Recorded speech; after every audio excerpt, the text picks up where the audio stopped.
Сайн байцгаана уу сонсогчдоо Спутник Монгол радио 92.5 хууль эрх зүйн болон эхэлж байна. Өнөөдөр өмгөөлөгч галхуу бит хоёрын зүгээс та бүхэнд одоо танхаарах үйлдэл гэж ярьдаг те.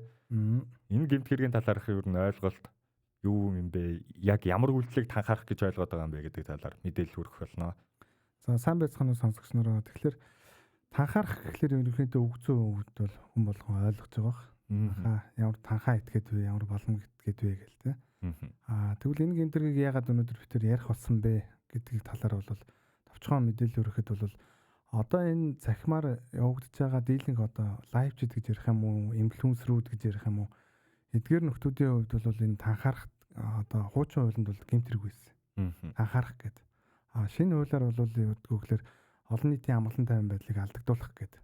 Бүтэн нэршлийн хувьд нэршлийн хувьд өөрчлөгдсөн. Бас тухайн гэмтэргийн бүтцийн хувьд ч гэсэн өөрчлөлт орсон л да. Тэгэхээр ийм төрлийн гэмт хэргийг одоо үйлдээд байгаа маань одоо хуульч өмгөөлөгч нарын зүгээс бол бас нэг эмзэглүүштэй байгаад байна. Энэ яг гэвэл ирээдүйд энийг үзэж байгаа залуу үеийнхэндээ өсвөр насны хүүхдүүдэд бол маш буруу үлгэр дуурайл үзүүлж байгаа. Тэгэхээр энэ маань өөрөө яг ямар төрлийн гэмт хэрэг байсан, одоо ямар байгаа, ямар хэлбэрлүү шилжиж байгаа гэдгийг бас сонсогч нар маань бас мэдээд аваасаа гэж хүссэндээ. Энэ гэлгүй яг уу. Үндсэндээ одоо энэ нэршлийн хувьд өөрчлөлт орсон байна шүү дээ, тийм. Нэршлийн хувьд маш ойлгомжтой өөрчлөлт орсон байна гэж хараад байна. Юу вэ гэхээр олон нийтийн амгалан тайван байдлыг алдагдуулах гэдэг чинь үндсэндээ энэ нийгмийн суурь болоод байгаа нөгөө эрүүл аюулгүй орчинд амьдрах энэ орчин нөхцөлтөл шууд холбогдож байгаа гэмт үйлдэл байгаад байна, тийм. Тэгэхээр хоёулаа энэ гэмт хэргийн талаарх ер нь ямар хэлбэрээр үйлдэгтэй, тийм. Гин буруугийн болгоомжгүй гэдэг юм уу, санаатай хэлбэр гэдэг юм уу. Тэгэхээр тэндээс нь эхлээд ойлголтуудыг нөгөөд явал илүү хасагчт байна. За энэ ойлголтоо хоёулаа мэдээж нөгөө хоёр хуулийн хүрээнд жишг байдлаар тийм ярьсан дээр 2002 онд бол дагаж батлагдчихсан эрүүгийн хууль байгаа шүү дээ. Энэ хууль маань бол 2017 оны хүртэл дагаж мөрөгдсөн байгаа бидэд. Манай улсын хувьд тийм. Тэгвэл энэ 2017 оны эрүүгийн хуулинд юу гэж заасан байдгүй 2002 оны эрүүгийн хуулинд юу гэж заасан бэ гэхээр танхаарах гэдэг шууд өгзөн утгаараа зүйлчлэгддэг байсан. За энэ маань яадаг вэ гэхээр бусдыг илтэд үл хүндэтгэж эсвэл хүч хэрэглэхээр занал хийлж нийгмийн хэв журмыг ноцтой зөрчсөн болов гэж байгаа.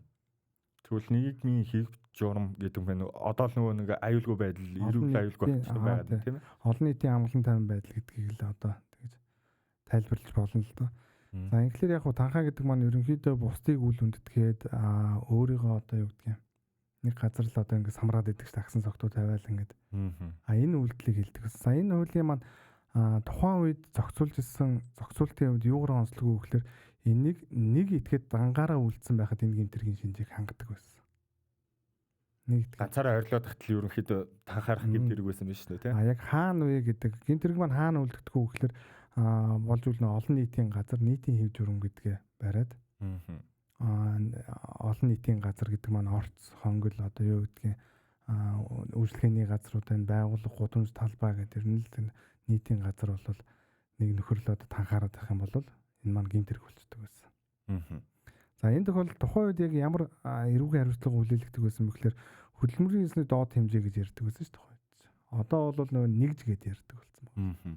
Хөдөлмөрийн эзний доод хэмжээг 100 дахин нэмэгдүүлсэндээ тэнцэх хэмжээний төгрөгөөр торгох. Эсвэл 3 жил хүртэл хугацаагаар зорчих хязгаарлах, эсвэл 6 сар хүртэл хугацаагаар бол баримтлах ял шийдэгдэг байсан. Хуучин хуулиараа. Тухайд бол баримтлага гэдэг бол ял байлаа шүү дээ. За ийм зохицуулттай байсан л да тухайд. Тэгвэл энэ маань өнөөдөр яасан бэ гэхээр харьцангуй инэрэнгүй болсон гэж хэлж болно. За яасан гэхээр олон нийтийн амгалан тайван байдлыг алдагдуулах гэдэг нэршил маань өөрчлөгдсөн нэгдүгээрт. За хоёрдугаарт юу гэхээр нэг итгээд дангаараа ганцаараа ингээд танхаа гэмтэргийг үйлдэх боломжгүй байна. Хоёр буюу түүнээс дэш итгээд нийлжиж танхаа гэмтэрэг гэдэг юм чинь болдгийм байна гэд. Үндсэндээ гэмт хэргийн бүрэлдэхүүн дээр нь. Тэгээ одоо бүрэлдэхүүн шинжин дээр нь те. Хоёр буюу одоо юу гэдгийг би гудамжинд гараад орилсаад хүн амьтнлуу дайрахад бол энэ маань бол өнөөдрийн байдлаар гэмтэрэг биш болчихж байгаа байхгүй. Өмнө нь бол энэ гэмтэрэг байсан. Тэгээ яг энэ дээр ийм өөрчлөлт агуулгын хувьд л ийм өөрчлөлт орсон. Тэгээ яг миний хувьд бол ингээ харахад тухайн үед бол танхаа гэмтэргээр маш олон залуучууд бол ял шийтгэгддэг байсан л та.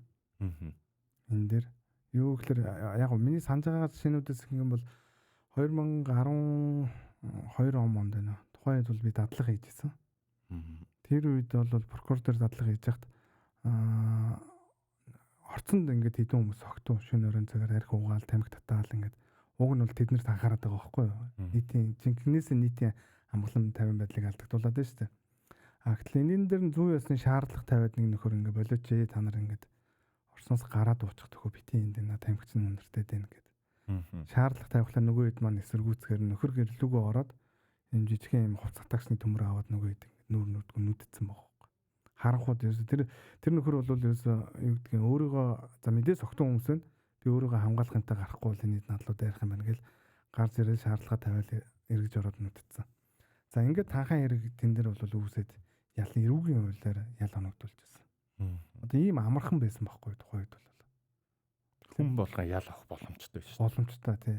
Ямар нэгэн одоо юу гэдгийг энэ дээр одоо яг гол хохирол за хоёр хүн хоорондоо зодтолтлоо гэж бодоход эрүүл мэндэд нь ямар хохирол учирч байна. За магадгүй юу гэдгийг эдийн засгийн гэмтрэг одоо хулгай хийлэхэд хэдэн дөрөвний хохирол учирч байгаа гэдгээс хамаарч одоо эрүүгийн хариуцлага хүлээх асуудал яригддаг штеп. Тэгвэл танхаа дээр нэг олон нийтийн амгалан тайван байдал нийтийн хэв журам гэдэг хохирол гэж үзэж байгаа байхгүй. Тухайн үед нийтийн хэв журам олон нийтийн амгалан тайван байдал алдагдсанараа энэ гэмтргийн хохирол гэж үзэж байгаа. Тэгэхээр хин нэгэн этгээдэд одоо юу гэдгийг төлбөр төлөөд хохирлгүй гомдлгүй болох тийм боломжгүй нөхцөл байдалд ялц сэтгэл авдаг гэсэн. Тэгээд дийлэнхтэй энэ чинь айгүй өндөр хорих ялтай 3 жил хүртэл хорих ялтай учраас хорих ялаар бол маш их шийтгэдэг байсан. Залуучууд маань тэгэхээр нэг оройны дарвал явдаг шүү дээ, тийм. Дарвин гэж ярьдаг. Тэр булчимгүй үйлдэл маань шоронд орох хэмжээний үйлдэлийг үүсгэжсэн юм шүү дээ. Тийм ээ. Энийг яагаад өнөөдөр хоёулаа ингэ яриад байна вэ гэхээр тухайн үед бол ингэ ял авдаг байсан асуудлыг өнөөдөр болохоор зүгээр нэг зөрчлийн хуулинд оруулаад танхаарахыг. Тий. Одоо ингээд зүгээр олонний танил гэж хэлгэж хэцүү одоо ингээд улс төрийн тэмцэгч юм уу юу мэддэг хүмүүс энэ гэмтрийг зинхэнэ утгаар нь үлдээд байгаа байхгүй. Хэрвээ магадгүй 2002 оны эрүүгийн хууль маань өнөөдөр хүчин төгөлдөр байсан бол эдгээр хүмүүс бүгд ял ах хэмжээний. Гэтэл энэ чинь өөрөө болохгүй гэмт хэрэггээд бид нар анханасаа үздэг байсан байна шүү дээ. Гэмт хэрэг гэж үздэг байсан. Тэгвэл өнөөдөр энийгээ зөрчил болгосноор яасан гэхээр хуучин гэмт хэрэг гэж үздэг байсан энэ зүйл маань өнөөдөр бүр ингээ гаарчж байгаа байхгүй. Тэгэхээр альбаа зүйл ерөөсөө маш хоёр талтай байна тийм. Нэг бол нийтийг тэр чигтэн гэмт хэрэгтэн болгох гээд байна. Эсвэл нийтийг тэр чигтэн гэмт хэргийн шинжийг агуулж болох зүйлийг зөрчилтөөр нь аваачих гэдэг. Яг хөө энэ магадгүй эрүүгийн хууль маань 2002 онд батлагдаад 17 онд шинжлэхдээ шинэ хууль гарч ирсэн 15 жил. За 17 оны хууль магадгүй 15 жилийн дараа эргээд өөрчлөгдөхийг үгүйсэхгүй шүү дээ. Яг хөө яг энэ цикл бол байхгүй л дээ. Магадгүй эх жил ч өөрчлөгдөж магадгүй энэ дэр бол энэ хууль тогтоогч нарын гарах шийдвэр л дээ. Энэ үед за энэ танхаа гэдэг чинь ер нь хэрэг сэтэрлэг эргээгээд энийг одоо гэмтэргээ гэж ганцаараа үлдсэн ч гэсэн танхаа гэж үздэг болох юм бол тэр үед бид нэр ямар ирээдүг хүмүүжүүлсэн байх вэ? Ямар хүмүүсийг бэлтгэсэн байх вэ энэ гэмтэрэгт? Гэдэг ёс зүйн хувьд зүгээр хэлгээд юм байгаа даа. За тэгэхээр зөрчлийн тухай хуулийн дээр байгаа танхаарахын нь ер нь хариуцлага нь юу вэ? За зөрчлийн тухай хуулийн 5.2 дээр бол танхаарах гэж зөрчил байдаг. За энэ дээр бол за хариуцлагын хувьд бол 101-тэй тэмцэх хэмжээний төргөөр торгох эсвэл торгоод албадан сургалтанд суулгаж мөн 7-30 хоногийн баримтлагатай. Гэтэ энэ торгуул баримтлага хоёр маань зэрэг оногдуулахгүй. Энийг ойлгох хэрэгтэй. Нэг бол торгоно үгүй бол баримтлана гэсэн. Нэг өсөндөө сонгох ялтай байна уу тий хариуцлага. Сонгох одоо ялж явах санкцтэй. Санкцтай. Тий. Тэгэхээр зөрчил энэ одоо 5.2-ыг ингээд аваад үзэх юм бол зөрчлийн тухай хуулийн 5.2 танхаарах гэхээр олон нийтийн газар эсвэл орон байранд танхаарсан байхыг хэлнэ. Эсвэл хэрүүл маргаан үүсгэж танхаарсан байхыг хэлнэ. Эсвэл бусдыг өдөөн атгаж танхаарсан үйлдэлийг бас ойлгож болно. Өдөөн атгах гэдгийг бол манайх нь ойлгож байгаа бах тий. Тэглэх байх. Хамгийн түгээмэл ойлголт байна тий. Мөн бусдын амгалан тайван байдлыг алдагдуулж үйлдэлийг бол танхаарах гэж үзээд байгаа. Олон нийтийг үл хүнддэг гэсэн мөн танхаа. Энэ бол хуучин эрүүгийн хуулинд бол байж болохоор зохицуултууд байгаа байхгүй. За энэ эрүүгээс юугаар одоогийн эрүүгээс юугаар ялгаатай юм гэхээр нэг этгээд дээр танхаа хэрэг үүсэж байгаа байхгүй. Тэгвэл танхаа гэдэг үгийн зүгээр солиод олон нийтийн амгалан тайван байдлыг алдагдуулах гэж өөрчлөнгүүтлээ гэмтэр хуучин хуулийн танхаа болгочихж штэ. Шинэ хуулиндаа 2016 гэдэг зүйлчлэлтээр байгаа. Энэ дээр юу гэхээр хоёр этгээд хоёр буюу түнэс дэж этгээд үйлдсэн байж энэ гинт хэргийн шинжийг хангана гэсэн. Тэгэхээр үндсэндээ ганцаархнаа энэ гинт хэргийг үйлдэх юм бол зөрчил рүүгээ яваад хоёулаа яах юм бол эрүүгийн гинт хэрэг болоо гэж. Яг зөв. Тэгэхээр энэ өөрөө бас нэг тийм утгагүй ял завшиж байгаа асуудал гэж миний хувьд бол хараад байгаа. Зарим тохиол. Яг уу үнэхээр яг хүн болгоныг хориод байх эсвэл тэ энэ дэр инэрэнгүй байх хэвээр. Гэхдээ ингэж одоо юу гэдгийг ял завшуулснараа нийгэмд үзүүлж байгаа сөрөг нөлөөлөл нөгөөд нэг нийгмийн аюулгүй байдал те. Нийгмийн аюулгүй байдал гэдэг чинь одоо тэр өсвөр насны хүүхдүүдийн тэнийг харж байгаа хүмүүсийн сэтгэхүйд хэрхэн трама үүсэж байна. Ингэж болдгийм байх гэдэг зүйлийг харж өсөж байгаагаар энд хохирол хэмжигдэх байхгүй. Одоо өөрөөр ойлож жишээ л та. Ганцаараа яваад тулгаан хийжүүл тулгаан гэмтэр зөрчил. Хоёр хүн нийлээд тулгаан хийжүүл энэ бол тулгаан гэхэр чи утгагүй болчих. Энэ утгагүй асуудал болчих. Яг энтэй нэгэн адил гэж ерөнхийдөө миний хувьд хараад байна. Яг мэдээж энийг онлын хувьд ч юм уу өөр бусад орны жишгээр ярьж болно. Нөгөө талаас нь тийм үү. Гэтэ өнөөдөр бол бид хоёр энэ гэмтрийг маань хитрхи их нийгэмд гаарч үзэж харж байгаа залуу үедээ сөрөг үлгэр үзүүлж байх учраас энийг бол анхааруулж ярьсан зүйтэй баха. Тэгэлгүй яг одоо яг энэ таны хэлээд байгаа шинж байдлыг сонсоод би одоо энэ амьдрал нийгмэл жишж юм л да тий. Тэгэхээр энэ тэнд очиод хоёр хүн маргалж чинь маш духгүй орчинг бий болоодаг. Ялангуяа цайны газар аль эсвэл pub lounge гэл тий. Нийтээрээ сууж байгаа. Тэнд одоо хүмүүс зарим нь enjoy байх гэж байна. Зарим нь одоо стрессээ тайлах гэж байна. Хоёр хүний хэрүүлэг сонсоод авч маш тухгүй шүү дээ тий. Дараагийн нэг асуудал одоо автобусанд үүсдэг тий. Суудал тавьж өгсөнгөө өгөөгүй гэдэг. Яг өдөржингөө ажиллаад гэртээ харж амрах гэж байгаа хүнд бол энэ өөрөө маш их дарамтыг бий болгож шүү дээ тий. Тэр өдрийн одоо нэг аавра маань тэр чигээрээ байхгүй болчихж шүү дээ тийм юм бас. За мөн одоо юу гэдэг яг энийг хэрэгжүүлж байгаа хуулийн байгууллага, цагдаагийн байгууллага эднэрийн хувьд бас ингээд миний хувьд анзаараад байгаа нэг зүйл байгаа. Юу гэхээр мэдээж одоо юу гэдгийг залуу үе маань түрээд гараад ирсэн. Өөрөөр хэлэх юм бол 17 оноос хойш одоо сургуулаа төгсөөд энэ мэргэжил салбар дээр ажиллаж байгаа. Нөгөө өмнөх хуулийн дээр ажиллаж үзээгүй гэж хэлж болно л да. Өмнөх хуулийн үед бол одоо юу гэдгийг хуульч өнгөлөх цагдаа ажилласан хүмүүс бол бүгд мэдж байгаа. Хэрхэн зүйлжилдэг гэдэг. Гэтэл шинээр гарч ирж байгаа одоо энэ мөрдөгчнөр маань энэ олон нийтийн амгалан тайван байдал алдагдуулах буюу хуучин хуулийн танхаарах гэмтэрэг шүү дээ. Энэ гэмтэргээ одоо юу гэдгийг энэ ялгаж танихад бас бэрхшээл үүсэж байна уу гэж миний хувьд хараад байгаа байхгүй. Зөрчил юм уу, ирүү юм уу гэх тээ. Хэрхэн хооронд нь ялгах вэ? Хамгийн энгийн жишээ бол одоо үйлдэж байгаа этгээдүүдийн тоо байх нь шүү дээ, тийм үү? За одоо хуулиараа бол ялчгүй тоо байх хэрэгтэй. Хоёр буюу түнээс дэш. Хоёрдугаарт олон нийтийн амгалан тайван байдал, олон нийтийн газар байх хэрэгтэй болчихсон.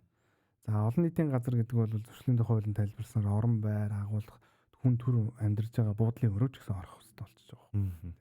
Тэгэхээр өргөн хүрээтэй ойлголт байна. Олон нийтийн газар гэдэг нь. Гэхдээ энэ дээр нэг мөр тайлбарыг бас хийх хэрэгтэй л дээ. Одоо цахим орчинд олон нийтийн газар гэж хэрхэн авч үзэх юм гэдэг чинь асуудал бас өөрөөр тавигдсан шүү дээ. Тэр чинь яалчгүй олон нийтийн хэвлэл олон нийтэд хандаад байгаа юм чинь хэдэн хүн хандсан байхыг олон нийт гэж үзэх юм бэ гэдэг. Манайх шиг сошиал хэрэглэгч ихтэй улсад бол тийм. Тэгэхээр хуучин хуулийн дээр бол ингэж зөвлөлдөг гэсэн. Гэмтэргийн бүрэлдэхүүн гэж ярьдаг гэсэн шүү дээ. За энэ дээр юу гэхээр бүрэлдэхүүнд нь за шууд санаатай байх юм байна. Үйлдэлийн хувьд. За яг тухайн гэмтэрэг дээр юу гэхээр шууд санаатай байхдаа талууд хувийн тарамжгүй харилцаанаас биш тухайн үеийн сэтгэл хөдлөлөөрөө үүссэн байх хэрэгтэй гэдэг шаардлага тавьдаг гэсэн байхгүй. Өөрөөр хэлэх юм бол одоо юу гэдгийг олон нийтийн газар би нэг таньдаг хүнтэйгээ тааралдаад муудалцъя л та. Муудалцаад битүүрийн хооронд одоо ингээ 2 3 хүмүүс хамраад ингээд энэ хуулийн танхаатай юм болчихлоо л та. Ингэж бодоход битүүрийн хувьд хувийн таарамжгүй харилцааны улмаас хэрүүл маргаан үүсэж байгаа байхгүй.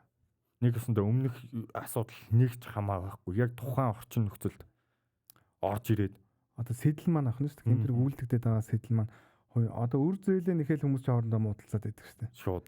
За тэгвэл тэр чинь нэг танихгүй хүмүүс биш маргаж байгаа шалтгаан нь өөр байгаа дах нь шүү дээ. Энүүгээр нь ялгадаг байсан байхгүй. Танхаа бол юу гэдгийг тухайн орчинд би хэнийг ч танихгүй тийм үү? Таних албагүй зүгээр л би тэнд бусдыг илтэд үл хүндэтгсэн байдлаар догшин авирлж тэр танхаа үйлдэлийг гаргаж байгаа байхгүй. Би яг энтэй уялдуулаад нэг асуулт асуучих. Хүмүүс иргэд маань ч юм уу те маш буруу ойлголттой байдаг юм лээ. Цагдаад өгч байгаа мэдүүлэл нь юу вэ гэхээр гарсан зөрчил ч юм уу гэмт хэргийн талаар мэдүүлэг авахар би согтуу байсан юу ч санахгүй байна гэдэг. Одоо энэ согтуу байх юу ч санахгүй байна гэдэг тайлбар нь одоо хариуцлагаас чөлөөлөх үндэслэл болохгүй сте.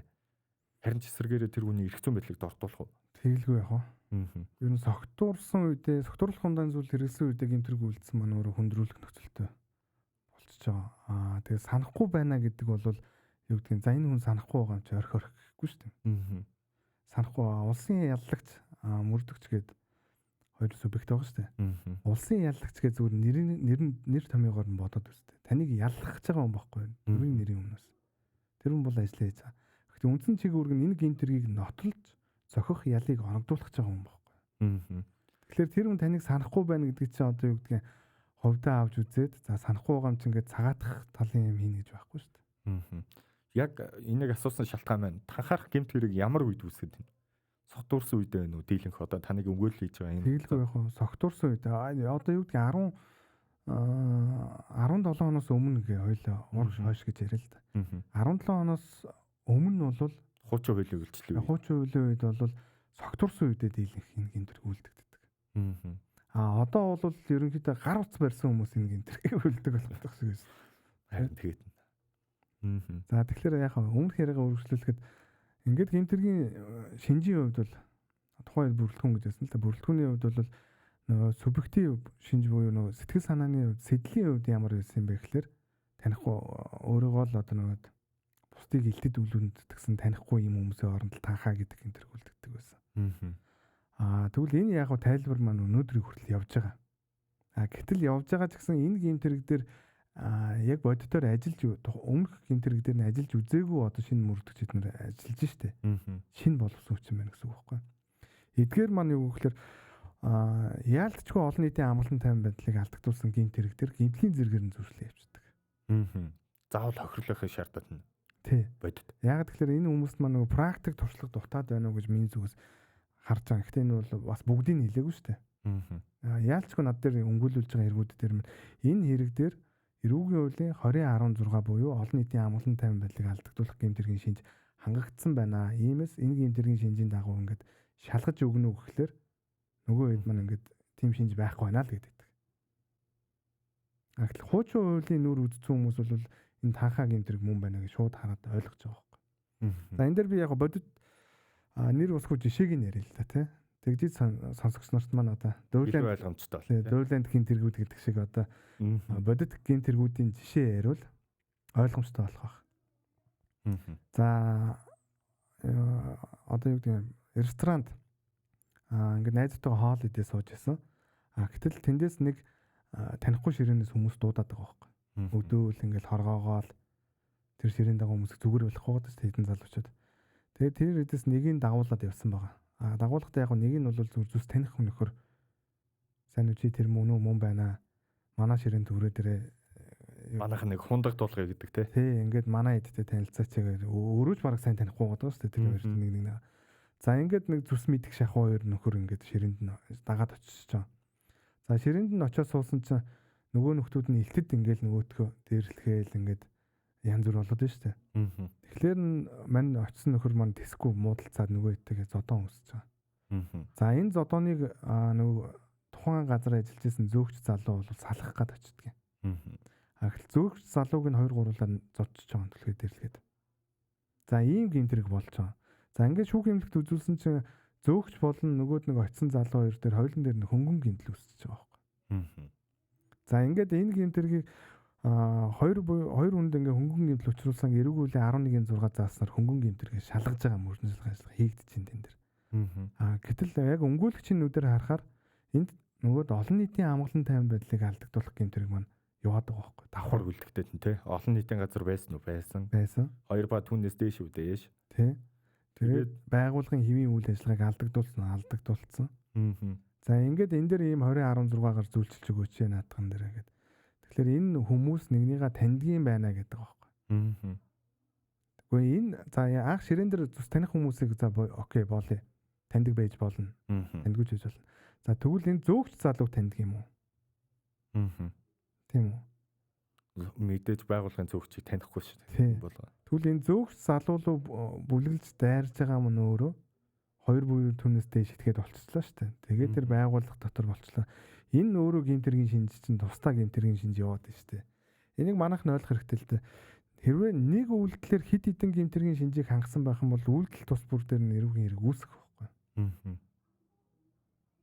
За согтуугаар тээврийн жолооны ирэхгүй гэдгээ согтуугаар тээврийн ирсэж болоодсан за эрүүгийн гэмтэрх тийм үү хохирол учруулчлаа.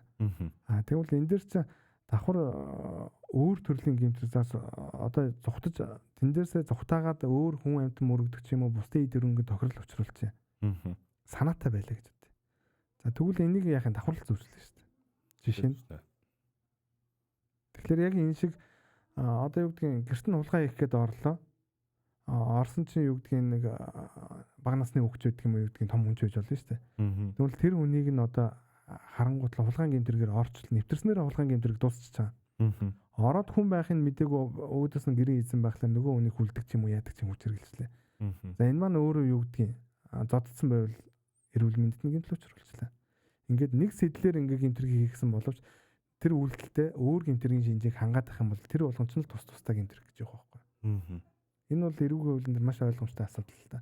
Яг саний асуудал дээр юу гэхээр тэгээд танхаагаа нөгөөд нэг мөрдөгч маань зүйлчилж өгөхгүй байгаад байгаа байхгүй. Саналаа гаргахгүй байгаа шүү дээ. Инглээр тухайн этгээдийн туршлага дутж ийн удаа гэж миний хувьд бол хараад байгаа. Магадгүй. Миний хувьд бас яг энэ хуучин эрүүгийн хуулийн үед эрүүгийн хуулийн ерөнхий анги үзээд тусгай анги болохоор шинэ хуулийн үед үзсэн. Яа тэгэхээр нөө батлагдсан байсан. 17 оны эрүүгийн хуулийн. Тийм. 16 онд хуучин хуулиараа ерөнхий анги үзээд 17 18 гэдэг төгслөө шинэ эрүүгийн хуулиар. Би бол бас ингээд эрүүг ирэхдээ жоохон хол байгаа гэдэг. Гэмт хэргийн бүрэлдэхүүн 4 шинжтэй гэжсэн бол сүүлдээ 2 шинжтэй болоод дуусчихсан. Тэгэхээр магадгүй таны хэлээд байгаа үнэн байх л та. Тэгэхээр энэ төрлийн гэмт хэрэгээс юу н хэрхэн урьдчилан сэргийлэх юм бэ? Холбогдохоос, хохирохоос. За яг энэ төрлийн за одоо бол ерөнхийдөө уц барьсан нөхдүүдээс хол байх хэрэгтэй болчих жоохон байна. Нэгдүгээрт. За яг эцэг ихэд уйл суураас нь эхлэв л да. Өсвөр насны хүүхдүүдтэй энэ болсон болоогүй хүмүүсийн лайвыг битгий үзүүлээч. Ийм танхаа балмагт одоо юу гэдгийг хүн ёсноос гажууд хүнлэн өнгөс дайрч давшилж байгаа, элдв хараалын үг хэлж дайрдаг тий. Бусдыг илтэд үл хүндэтгэж байгаа ийм төрлийн бичлэг. Одоо ялангуяа нэг улс төрч одоо юу гэдгийг улс манай тэмцэгч нар байдаг. Айгуу хэцүү шүү дээ. Тэмцэгч нарынхаа энийг битгий үзүүлээч. Энд орхноо яста нөгөө цагийн үрд байдаг юм 9 цагийн мэдээгээ үзчихсэн арай илүү үнэн бодит мэдээллийг авна шүү дээ. Сэтгэл зүйн хувьд ч гэсэн жинхэнэ амар амгалан байгаа. Тий, сэтгэл. Одоо нөгөө чи нэвтрүүлгийн ихэнд ярьсан шүү дээ. Автобусанд ингээл 2 хүн хэрэлдэх. Эсвэл нэг газар байж хат нэг 2 хүн хэрэлдэхэд тэр өдрийн одоо ингээл ажил төрөл хамгийн сэтгэл зүй хүний сэтгэл зүйд нэг юм драма үүсээд байгаа шүү дээ. Тэгвэл ийм имийг одоо сошиалэр одоо гар ус гүйлэхээр байнгын хэрүүл байнгын нэг юм зөв бус харьцаатай юмнуудыг л үзээд байна шүү дээ. Ийм юмнуудыг аль болох одоо юу гэдгийг репорт хийдэг юм уу одоо эсвэл хүүхдийнхээ утаснаас ер нь фэйсбુક хэрэглээг хязгаарлах хэрэгтэй болчиход байгаа. За нэгдүгürt хамгийн бид нар бол ирээдүгээ тэгж сэргийлмээр байна. Яг тэгвэл өнөөдөр хоёулаа ярьж байгаа ч гэсэн ирээдүйд энэ төрлийн гэмтрэг яг хуулиндаа ороод хуучнараа ороод ирэх юм бол эргээгээд маш олон залуучууд алдахаар юм сэтгэл зүйд бэлтгэгдээд байгаа байхгүй. За хоёрдугаарт мэдээж олон нийтийн газар бие зөв зохистой авч явах хэрэгтэй. Тэр очор дараалал гэдэг юм манайхан маш их зорчдөг шүү дээ. Их чинь энд байсан очор загцсан байсан гэл тээ. За яг энэ очор загтдаг болсон. Энэ зөрчлийн талаар бол хоёул дараагийн дугаар дээр яриа тээ. За ингээр одоо юу гэдгийг олон нийтийн газар бие зөв зохистой авч явах хэрэгтэй. Магадгүй олон нийтийн газар хэн нэгэн бие зөв зохистой авч явахгүй байх юм бол энийг зөрчлөөр нь ч болтгоно хин эрх хүрхий байгууллагт нь мэдэгдээд арга хэмжээг нь авахулж авахгүй бол яг ийм сэтгэл зүйтэй хүмүүс ч одоо нийгэмд газар авахулаад энэгээр нэгэсэндээ өвчлөж штэ хүмүүс тий. Танхаарахгүй бол болдгүй юм шиг. Саяхан тэр нэг хааны Сүхбаатар аймагт нэг юуны за би бас үзсэн. Тэр бүр дэлгэрэнгүй яриа ирггүй. Ямар ч гэсэн нөө ажилчдын амралтын нэг юм богонч ч юм уу байшинлуу нь халдаал юмыг гаргаж хидэл бичлэг хийгээд лээ. Би бол бас эмзэглсэн гадны хөрөнгө оруулагч л гэж харж байгаа шүү дээ тий. За энэ дээр ярихад бол за тэнийг үзсэн өшөө ийм төрлийн зөндөл юм байгаа шүү дээ. Харин одоо би одоо ингээ фэйсбુક ухаад эргүүлэхэд бол үндэ стресстэй болсон. Таны хувьд тэгвэл энэ захим орчинд яг хувь хүнийх нь үзэл баримтлал байна. Юу л зүгээр энэ үлдэгдээд байгаа. Ханхаарч ин зүг бус авирлж ин те. Энэ нөхцөлд хариуцлага тооцдог байх ёстой гэж боддгоо. Энэ зүгээр л хувийн орон зай гэдгээр хүндэтгээд өнгөрөх ёстой зүйл үү? Энэ дээр бол мэдээж танхаарч байгаа цахимаар одоо яг саний нөхцөлчтэй. Энэ дээр бол эрүүг хариулах хүлээхэн төлөлийн зөв байхгүй. Зөв. Яг тэгэхээр эн чинь хуучин бол одоо юу гэдэг нь сошиалтэй хүн болгон гар утсаа барьдгүй байлаа шүү дээ. Согтуу одоо нэг юм 10 хүнтэй газар нийтийн газар бол тэнд байгаа 10 хүнд л нөлөөлж байгаа байхгүй. Тэгэхээр энэ цахимаар ийм нөхцөл байдлыг үзэлж тухайн үед ийм 10 хүний сэтгхүүд нөлөөлснөөр нь энэ хүний одоо нийгмийн хор уршиг чинь тэгж хэмжигдэж ийлээ шүү дээ. Нийгэмд үзүүлж байгаа сөрөг нөлөөлнө. Тэгвэл энэ нөлөөллийг хэдэн 100 мянган хүнээр нь үзүүлчихээр тухайн үеийн одоо нөгөө тэр хохирол гэж үзэжсэн зүйл өнөөдөр хэд дахин илүү болсон байна. Тэгээ ялан өөрөө шал өөр ингээд хөнгөн болсон зөрчил рүүгээ орчдөг. Тэгэхээр энэ дэр бол яалчгүй нэг тийм бид нар одоо нэгэнтээ хууль тогтоогчноороос энийг одоо өөрчилж өгөөч, ял өгдөг болгооч. Одоо нэг шордсон үйлдэлтэй болох гэдэг шүү дээ бас хэлхий. Тэгэхээр энийг бол бас нэг талтаа хүсэхгүй шүү дээ хинчгэл. Хүн алдаж болно тэрний хандлаа. Гэхдээ цахимаар ингэж үзүүлээд байгаа нь бид нар өөрөө өөрсдийгөө хамгаалахгүй бол үр хүүхдүүдийн ийм сэтгэл зүгээс хамгаалахгүй бол өөр бид нарыг хамгаалах юм байхгүй. Бид нар яг зөвхөн шатны хуулийн байгууллагын тухай тэр нөхцөл байдал байсан хүмүүс нөх бах. Өгөөд ингээд за хуулиар нарга хэмжээ авлаа. Тэгвэл нийгмийн ийм өвчлсөн сэтгэл зүгээ бид нэр өөрсдөө л хамгаалах хэрэгтэй болчихж байгаа. Би яг энийг сонсоо байж байхдаа нэг зүйл санаанд орчихно. 108 гээд хүүхдийн төв байгаа шүү дээ тий. Тэгсэн чинь аав ээж хоёр нь хүүхдээ хичээлээ хий гэхэд нь уцаа гаргаж ийн гэдэг хүүхд нуртаасан.